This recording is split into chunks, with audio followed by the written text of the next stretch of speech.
Në edicionin e së vjetëm, në kuadër të 5 sesioneve, sipas degëve përkatëse të institutit do të marrin pjesë 107 studiues nga vendi, rajoni dhe bota. Si në të kaluarën, ashtu edhe sot, dijet albanologjike ballafaqohen me sfidat caktuara. Është një akt për kushtimi, nderimi dhe vlerësimi ndaj trashëgimisë sonë të përbashkët kulturore, gjuhësore dhe historike. Ky aktivitet përfaqëson konsolidimin e një qasje të re akademike që ndërthur në mënyrë të strukturuar prezantimin, shkëmbimin dhe promovimin e rezultateve shkencore, që nga konceptimi i parë i para 16 vjetësh javës si një format bashkëkohor për paraqitjen e veprimtarisë kërkimore të institutit, java e albanologjisë është ndruar në një traditë të qëndrueshme dhe një hapësirë të rëndësishme shkencore për paraqitjen dhe analizën e arritjeve në albanologji. Në edicionin e së vjetëm, në kuadër të 5 sesioneve, sipas degëve përkatëse të institutit do të marrin pjesë 107 studiues nga vendi, rajoni dhe bota.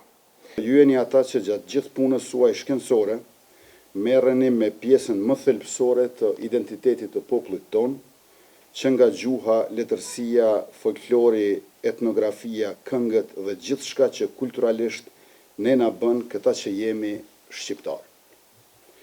Këtë duhet theksuar se periudha e lindjes së albanologjisë përkon me periudhën e ndërgjegjësimit tonë kombëtar.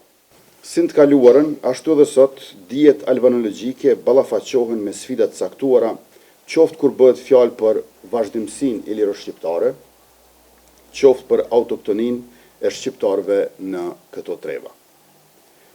Po të kishin qenë ato pjesë të debateve të mirëfillta shkencore, do të kishin qenë vërtet mirëseardhura, por për fat të keq debatet e tilla shpesh janë pjesë e një propagande agjendash politike që shkencën e kanë veç se si mbulesë për të çuar përpara dhe për të zbatuar plane të vjetra shekullore për spastrime etnike të shqiptarëve.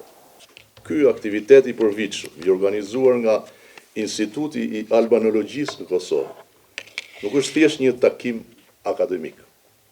Është një akt për kushtimi, nderimi dhe vlerësimi ndaj trashëgimisë sonë të përbashkët kulturore, gjuhësore dhe historike.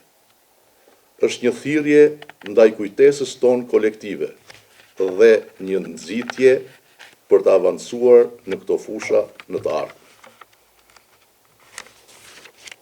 Në këtë sallë sot janë mbledhur disa nga mendjet e ndritura të studimeve albanologjike nga Kosova, nga Shqipëria edhe nga viset e tjera shqiptare.